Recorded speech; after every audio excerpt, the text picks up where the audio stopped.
देण्यात येते ती सांगतोय की कित्येक उमेदवारांनी रिकाउंटिंगसाठी अर्ज केलेले आहेत. रिकाउंटिंगसाठी तुम्हाला 5% अधिकार आहे, पण ते रिकाउंटिंग करत असताना जी वोटिंग मशीन आहे त्या वोटिंग मशीन मधला पूर्ण डाटा काढून टाकायचा, वाईपआउट करून टाकायचा, तो शिल्लकच ठेवायचा नाही. नवीन मशीन आणायची, म्हणजे तीच मशीन पण जुना डाटा नाही, आणि मग परत त्याच्यावरती मॉकपोल घ्यायचं आणि ते मॉकपोल घेऊन चेक करायचं की मशीन बरोबर आहे की नाही. जुना डाटा काढून नवीन डाटा चेक करायचा. हे उद्योग करायचंच कशाला? जे मशीन आम्हाला तपासायचंय तेच तपासू द्या ना. जेव्हा आपण एखाद्या परीक्षा दिल्यानंतर जेव्हा रिचेकिंग किंवा रिव्हॅल्युएशनला जातो तेव्हा आपल्यासमोर जुनाच पेपर आणतात ना. का असं सांगतात की आता हे नवीन प्रश्न घ्या, नवीन उत्तर लिहा, मग आम्ही बघतो कसं आहे तुमचं.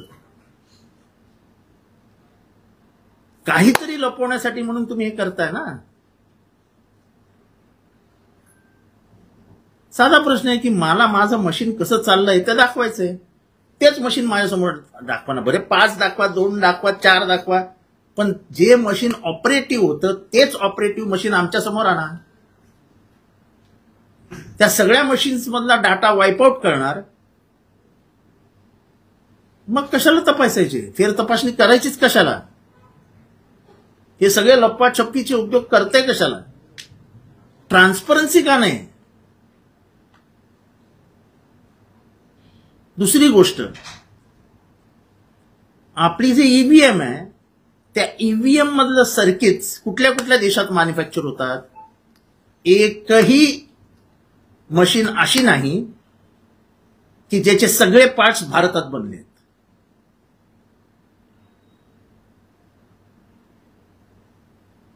पोलिंग रिकाउंटिंग वरनच तुमच्या लक्षात येईल की याच्यात झोल आहे.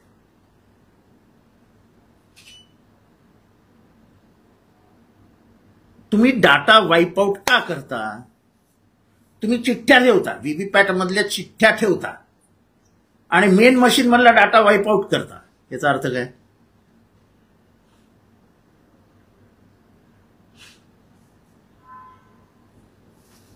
दुसरी गोष्ट,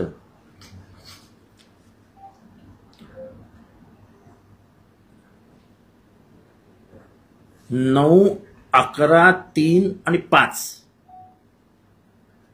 ह्यावेळेस पर्सेंटेज जाहीर करतात की एवढं एवढं पर्सेंट आतापर्यंत इथे वोटिंग झालेलं आहे. नंतर 7 आणि 9.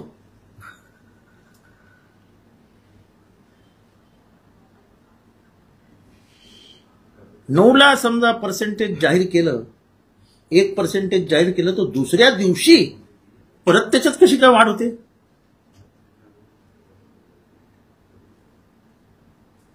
खरं तर माझं मत असं आहे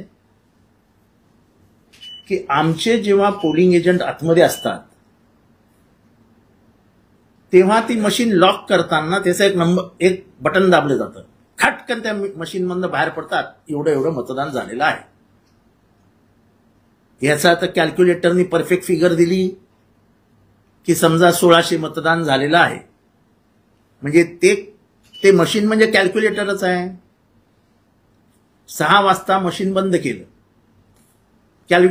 ते मशीन बंद केल्यानंतर 1600 आलं, म्हणजे पूर्ण दिवसाचं वोटिंग आलं.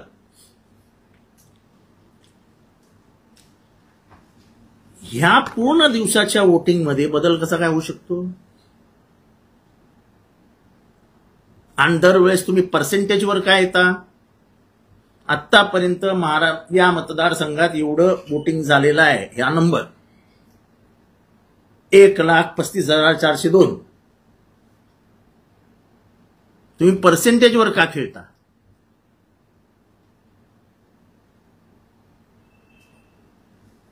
ह्या सगळ्यामध्ये ईसीआयची इन्व्हॉल्वमेंट आहे.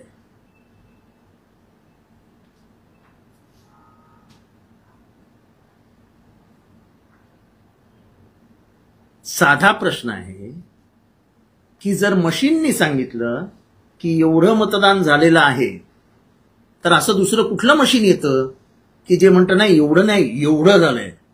हे कसं शक्य होईल? एखादा टक्का आपण समजू शकतो, बॅलेट पेपर, ते काय ते पोस्टल बॅलेट, हा बॅलेट तो बॅलेट, ते 1% डिस्काउंट देतो आपण. 7-7%?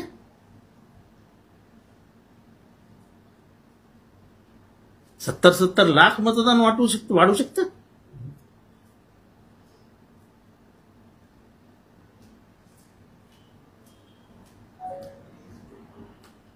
आणि हे पॅटर्नाइज्ड वोटिंग कसं येतं की कोल्हापूरला एक पॅटर्न आहे, नाशिकला एक पॅटर्न आहे, साताऱ्याला एक पॅटर्न आहे.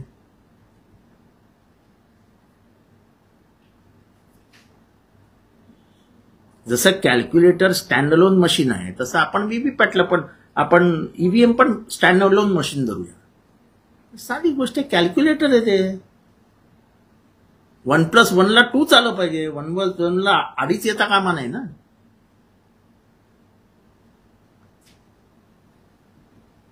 अजून एक गोष्ट जी आम्ही लक्षात आणून देतो आहोत, ज्याच्याकडे कोणाचंच लक्ष गेलं नाही, आमचंही गेलं नाही, ते म्हणजे 2019 ते 2024 लोकसभा ह्याच्यामध्ये वाढलेली मतं 5 लाख. किती? 5 लाख. आणि लोकसभा ते विधानसभा वाढलेली मतं 46 लाख. 46 लाख. म्हणजे किती कामाची हे वाढवली इलेक्शन कमिशनने. एक तर त्यांच्याकडे स्टाफ नाही, अशी कुठलीही नवीन मशिनरी नाही. जी मशिनरी लोकसभेच्या म्हणजे त्या 5 वर्षात होती तीच मशिनरी घेऊन ते पुढे चालले. म्हणजे 46 लाख वरून मतं वाढली कुठनं?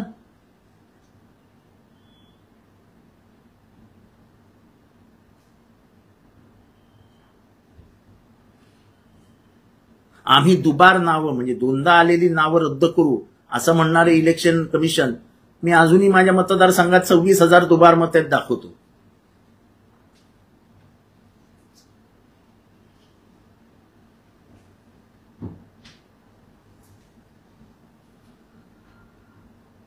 हा माझा प्रश्न एकच आहे की तुम्ही उमेदवारांनी पैसे भरल्यानंतर तुम्हाला 46,000 रुपये भरावे लागतात पर मशीन रिकाउंटिंगसाठी. तुम्ही फुकटात काही करत नाहीये.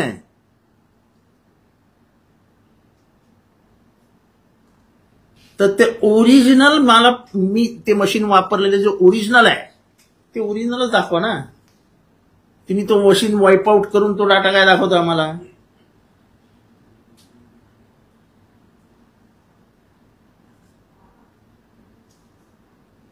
का आम्ही सकाळी बघितलं नाही ना ते मशीन? सकाळी बघितलं आम्ही.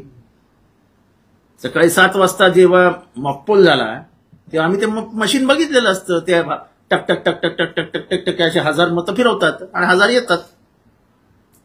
जे गडबड आहे ती त्याच्यानंतरच आहे ना. तेव्हा ओरिजिनल मशीन तेव्हा ना जसं जे आहे तसं. तुम्हाला काही का ते पुसून टाकायची?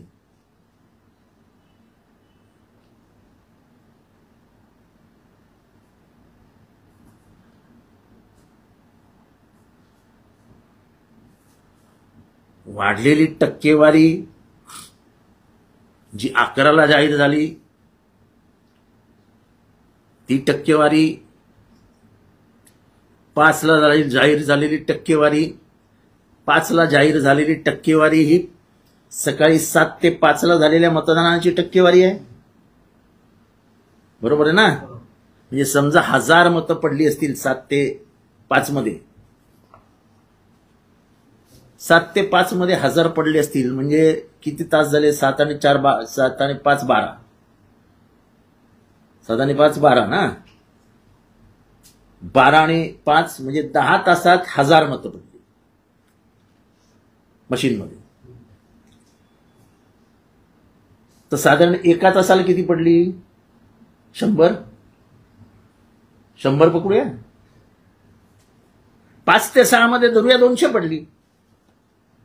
शेवटी घाईघाईनी लोक आली, पळत पळत आली आणि 200 टाकली, 200 पडली.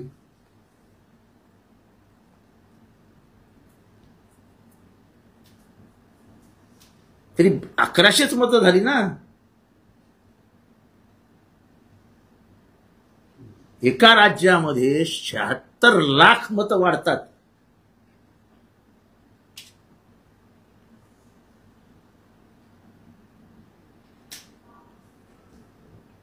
इलेक्शन कमिशनला याचं सगळ्यांची उत्तरं द्यावी लागतील.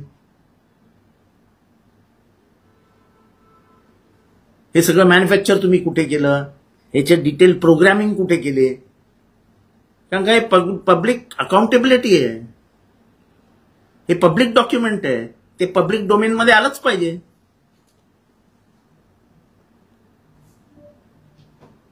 आज जर आपण दुर्लक्ष केलं तर देश उद्ध्वस्त करून टाकतील. लोकशाही नावाचा काही प्रकार या देशात होता असं इतिहासात लिहावं लागेल की India was once upon a time a democratic nation.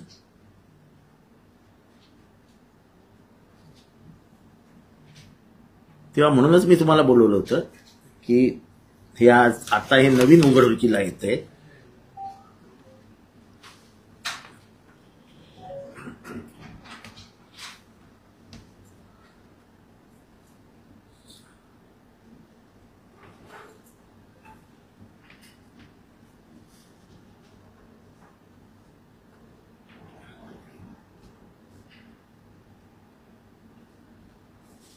माझा एक साधा प्रश्न होता. मी मतदान टाकलं,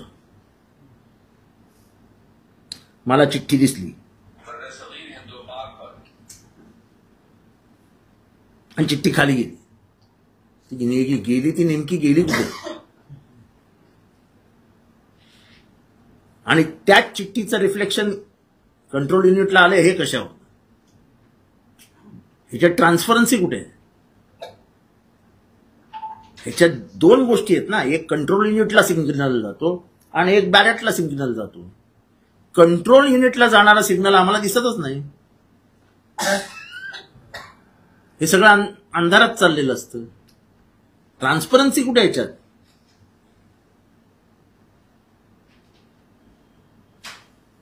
आणि म्हणून मी उदाहरण देतोय, परत एकदा देतो की कराड उत्तर आणि पाटण 90,000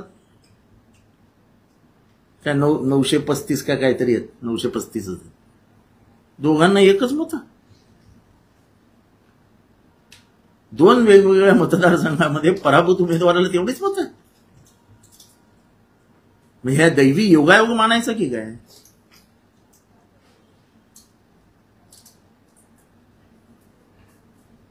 तेव्हा इलेक्शन कमिशनचं वोटिंग वाढण्यापासून ते ईव्हीएमच्या एकंदर मुवमेंट पर्यंत आणि नंतरच्याही मुवमेंटनी संशयास्पद स्थिती निर्माण होते आहे आणि त्याचं क्लॅरिफिकेशन आता इलेक्शन आयोगाने करावं. महाराष्ट्राच्या मतदान प्रक्रियेवरती उभा महाराष्ट्र शंका व्यक्त करतो, ही चांगली गोष्ट नाही. कुठल्याही देशाच्या लोकशाहीमध्ये मतदानाला प्रचंड महत्व आहे. ते त्या महाराष्ट्राच्या, त्या राज्याची दिशा ठरवत असतात. दिशा मशीन ठरवत नाही, दिशा माणसं ठरवतात. पण माणसांना जी दिशा ठरवायची आहे ती मतातनं जाते, ती मतच समजत नाहीयेत. आम्ही असं म्हणत नाही की आता परत मागे जाऊया वगैरे, ते नंतर बघू काय करायचंय. पण या मशीन्समध्ये तरी ट्रान्सपरन्सी आणा. मशीन्समध्येच ट्रान्सपरन्सी नसेल तर कसं चालेल? तुम्ही मी म्हणजे ट्रान्सपरन्सी म्हणजे मी उमेदवार आहे, मला 5 मशीन चेक करायच्या, त्या मी वापरलेल्या मशीन चेक करीन ना. तुम्ही म्हणत मॉकपोल घेणार, नवीन मशीनमध्ये नवीन कागद टाकणार आणि त्या कागदावरनं तुम्ही टेस्टिंग घेणार, तर मी काही येडा आहे? हा सगळा घोटाळा आहे आणि ह्या घोटाळ्याची अगदी शेवटपर्यंत जाऊन शोध लावला पाहिजे. त्याचं कारण असं, आपल्या पिढीने लोकशाही बघितली, पण आपण असं जर राहिलो तर आपली पुढची पिढी लोकशाहीपासून वंचित होईल. स्वातंत्र्यानंतर या देशाने सर्वात मोठं काय कमवलं तर संविधान आणि लोकशाही, मताचा अधिकार, व्यक्त होण्याचा अधिकार.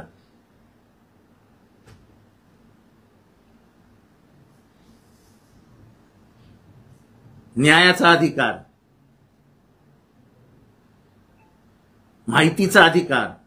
माझं मत कुठे जातं हेच जर मला माहित नाही, आज मी अंधारात आहे. माझं मत कुठे गेलं हे मला माहितीच नाही. मला सर्वोच्च न्यायालयाने मी जाणार आहे विचारायला की माझं मत कुठे गेलं. माझं मत मशीनमध्ये गेलं, पण ते मी ज्याला मला टाकायचं होतं त्याला गेलं की नाही हे 100% मला कसं कळणार. माझं सर्वोच्च न्यायालयाला एक प्रश्न आहे की माझं मत गेलं कुठे. त्याच्यापेक्षा हा फार्स बंद करावा. ही मतमोजणी, फेर मतमोजणीची जी मागणी केली आमच्या उमेदवारांनी, त्यांनी निषेध नोंदवून ह्याच्यातनं बाहेर पडावं. कारण का तुम्हाला तुमची ओरिजिनल मशीन्स देणारच नाही आहेत. जर ओरिजिनल मशीन्स देणारच नसतील तर जाता कशाला मतमोजणी, फेर मतमोजणीसाठी. तेव्हा सगळ्यांनी मिळून डायरेक्ट सुप्रीम कोर्टात जा की आम्हाला ओरिजिनल मशीन्स दाखवा.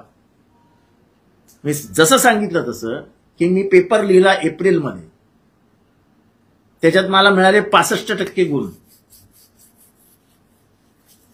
मी परत मागणी केली की मला हे परत दाखवा, माझ्याकडे रिचेकिंग करून द्या. तुम्ही काय सांगणार. नाही तो तर गेला, आता तुम्ही एक काम करा, आम्ही प्रश्न देतो, तुम्ही नवीन द्या, आम्ही चेकिंग करून देतो. असं कधी घडलंय का. तुमच्या शाळेत कधी कोणाची व्यवस्था आहे का अशी कॉलेजमध्ये वगैरे. आणि तुम्हाला तो डाटा जो गेलाय आतमध्ये तो डाटा तर ठेवा. तुम्हाला एवढी काय घाई लागली की तो डाटा वाईप आउट करायचा. तुम्हाला तो वाईप आउट करायचा आहे कारण का तुम्ही त्याच्यात घोटाळा केलेला असतो.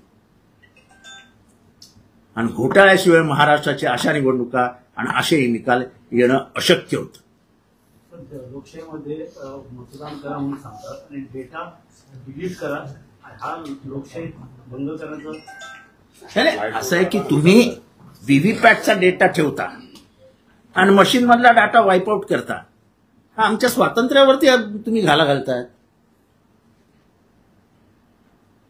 आम्हाला जी आमच्या बाबत माहिती मिळवायला हवी त्याच्यावरती तुमचा अटॅक आहे. अच्छा, मला म्हणजे आता हे सगळं बोलणं चुकीचं आहे. त्या व्हीव्हीपॅटमध्ये अशी कोरी चिठ्ठी येते, त्याच्यावर ना नंबर असतो ना काय असतो ना काय असतो. म्हणजे गेली कुठे, कितव्या नंबरची चिठ्ठी काय नाही. आणि सर्वात सोपा माझा प्रश्न आहे की 5 वाजताचा डाटा डिक्लेअर झाल्यानंतर तो 9 वाजता आणि परत दुसऱ्या दिवशी तो वाढतो कसा.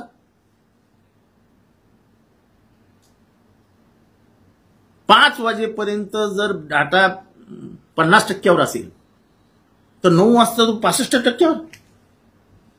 ही 15% मात्र आणली कुठनं. 5 ते 6 मध्ये आपण 7 करूया. खूप गर्दी आहे, आतमध्ये खूप लोक बसलेली आहेत. 7 वाजताचा जो डाटा आहे किंवा अगदी 9 वाजेचा जो डाटा आहे त्याच्यानंतरचा 11:30 वगैरे वाजता तुमचा डाटा वाढतो आणि नवीन डाटा बाहेर येतो. मग वेळा ठेवल्यात कशाला. ह्याच्यापुढे कधीही आम्ही डाटा बाहेर करू असं सांगा ना. हे दुसऱ्या दिवशी काउंटिंग न घेण्यामागचं हे प्रमुख कारण आहे. 10 दिवस जे काउंटिंग लांब ठेवतात ना ते हे मॅनेज करण्यासाठी असतं. आपल्याकडे पूर्वी जेव्हा आपण बूथवरती हे करायचो तेव्हा काय करायचो, दुसऱ्या दिवशी पेट्या यायच्या, त्या मिक्सिंग व्हायच्या, पटापट पटापट पटापट, भले 2 दिवस लागायच्या पण त्याच्यात ट्रान्सपरन्सी होती. मतपेट्या भरून यायच्या, जायच्या, संपलं. इथे मतपेट्या आणतो, त्या मतपेट्यात आहे काय कोणाला माहित नाही, कोणाची आहेत कोणाला माहित नाही. आंधळी कोशिंबीर खेळत असतो. तेव्हा मतदानाचं झालेली आंधळी कोशिंबीर ही आमच्यासमोर उघडी करावी. आम्ही आंधळे नाही, आम्ही डोळस आहोत. आणि आमच्या लोकशाहीच्या रक्षणार्थ आम्ही मांडतो आहोत. कारण का पुढच्या पिढीच्या हातात जेव्हा आपण भारत देऊ तेव्हा भारत रशिया आणि पुतीनचा रशिया म्हणून देण्याचं धाडस आम्ही करू शकणार नाही. आम्ही लढणार, लढत राहणार. कोणाला वाटत असेल की हरले म्हणून करतायत तर मी इथं जिंकलेलो आहे, पण तरीही मी नेहमी प्रश्न विचारायचो की तुम्ही वोटिंग मशीनवर विश्वासच कसा ठेवता. जर जगातल्या सगळ्या देशांमधनं ईव्हीएम हळूहळू बाहेर काढलेत, सर्वात जुनी लोकशाही या देशामधली जगामधली कुठली आहे? United kingdom. आहे का तिथे ईव्हीएम? नाही. अमेरिकेत आहे का तिथे ईव्हीएम? नाही. का नाही? तर त्यांना ट्रान्सपरन्सी ठेवायची की लोकांना एका पैशाचाही संशय येऊ नये की मी दिलेलं मत मलाच माहित नाही, मी लेबरला दिलंय का लिबरलला दिलंय. तिथे दोन पार्ट्या ना, एक लिबरल आणि लिबरल, कन्झर्वेटिव्ह. मी कोणाला दिलंय? मी याला दिलंय. इथे मी बटन दाबलं, गेलं कुठे? तो शोध घ्यावा लागेल आणि तो आम्ही घेत राहणार. काय म्हणतात की लोकसभेला 31 जागा मिळाल्या होत्या आणि आम्हाला 17, तर कुठेतरी त्यावेळेस दिसलं नाही का? नाही, मी तर पहिल्यापासून सांगतोय, म्हणून मी का बोलतोय ते मी पहिल्यापासून सांगतोय, ईव्हीएम वरती विश्वासच ठेवू नका.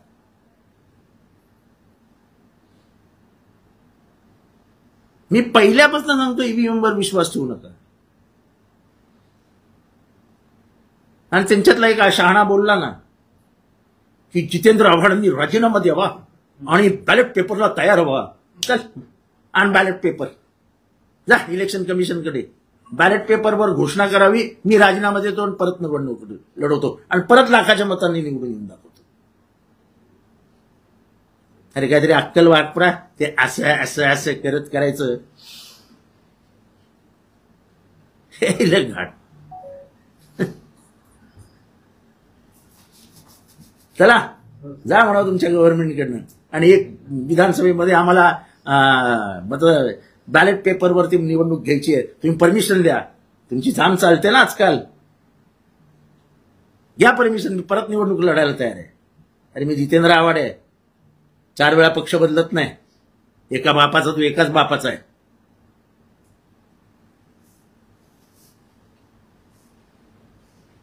सर वेगळा प्रश्न होता. सर काही ईव्हीएम मशीन 99% देखील होत्या, तो देखील एक चार्जिंग दिवसभर. एक तर पहिली गोष्ट म्हणजे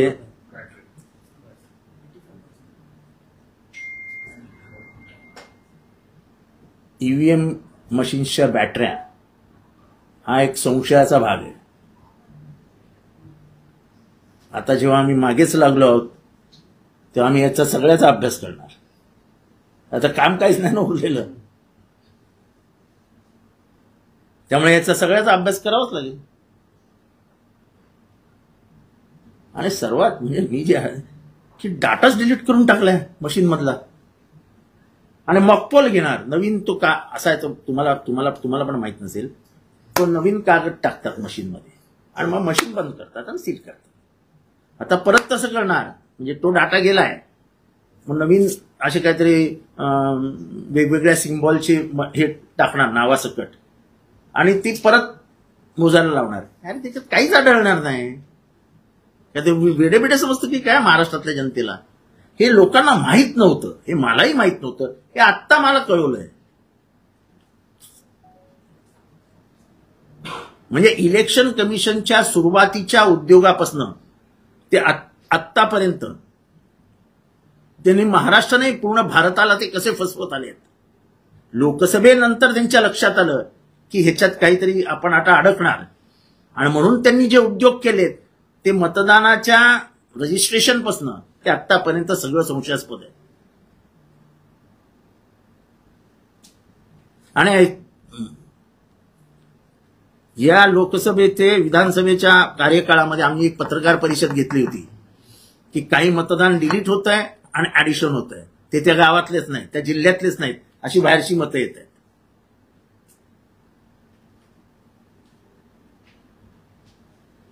अहो, तुम्हाला पत्रकारांना विचारतो, आपली मतदानाची यादी तरी व्यवस्थित असते का?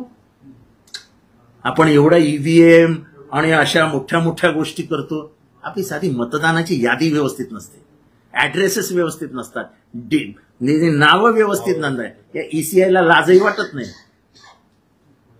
जर कार्यकर्ते नसतील तर मतदान 10% नाही होणार. जी खरं तर ईसीआयने जबाबदारी घेतली आहे, स्लिपा वाटायची जबाबदारी प्रत्येकाला, तुम्ही तुमचं केंद्र कुठलं आहे ही जबाबदारी कार्यकर्त्यांची नाही आहे, ही जबाबदारी इलेक्शन कमिशन ऑफ इंडियाची आहे. अहो, तुमच्याकडे स्टाफच नाहीये. तुमच्याकडे स्टाफ नसताना तुम्ही 46 लाख मतं नोंदवूच शकत नाही. 1 आणि 2 माणसांचा स्टाफ आहे तुमच्याकडे पूर्ण जिल्ह्यासाठी. तर दादांचं म्हणणं अजित पवारांचं की घोटाळा झालाय, सिद्ध झालाय ईव्हीएम मशीनवर. आम्ही कुठे म्हणतो सिद्ध झाले? सर कॅमेरा लोक द्या. आम्ही म्हटलं का सिद्ध झालं? आम्ही म्हटलं का सिद्ध झालं? नाही म्हणत आहे. आम्ही संशय व्यक्त करतोय, आणि संशय व्यक्त करण्याचा लोकशाहीमध्ये मला अधिकार आहे.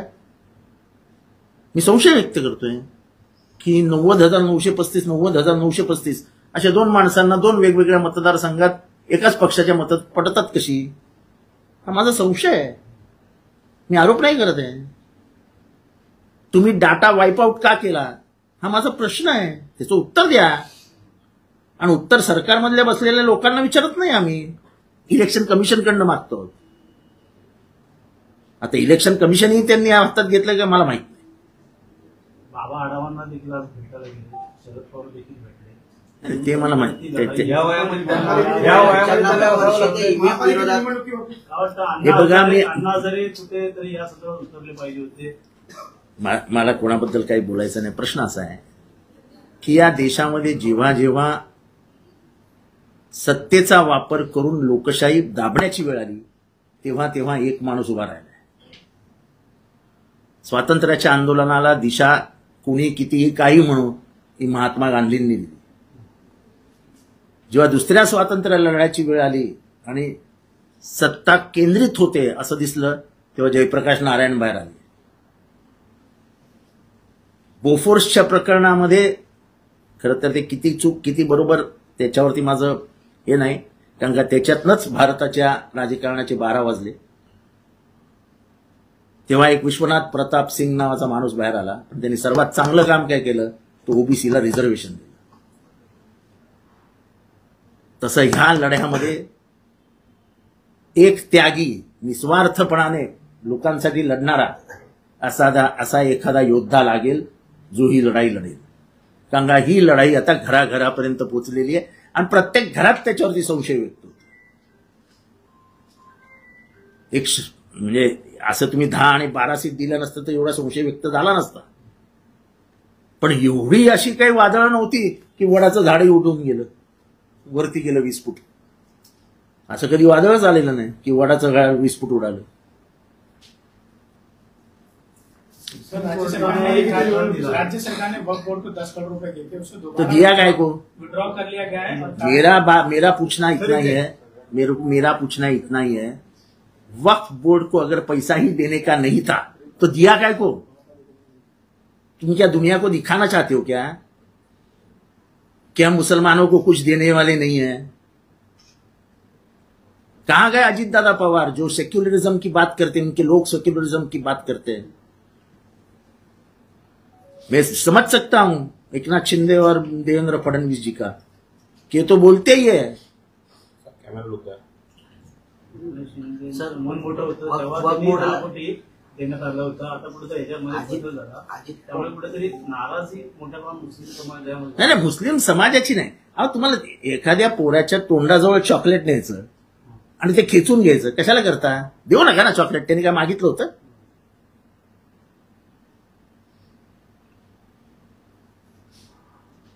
तुम्हाला जर 10 कोटी द्यायचेच नव्हते तर दिल्या म्हणजे देता कशाला आणि काढून घेता कशाला?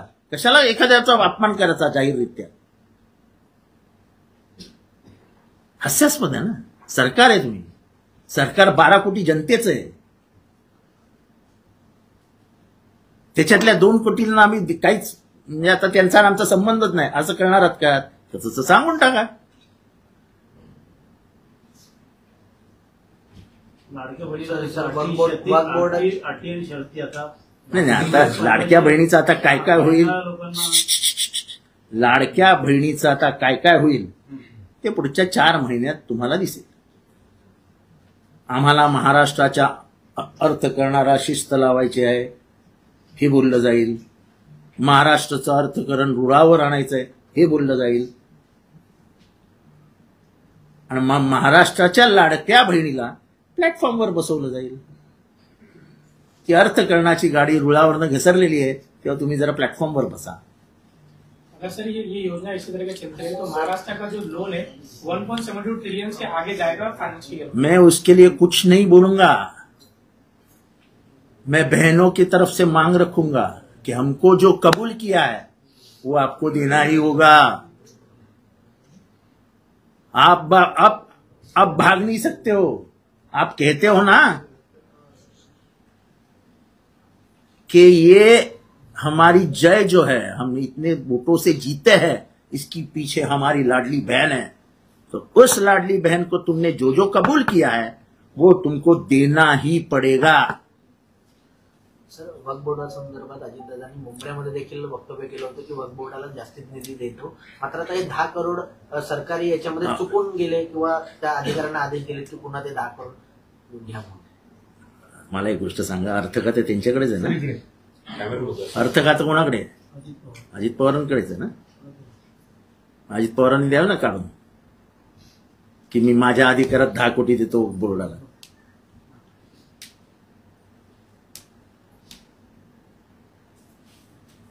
चला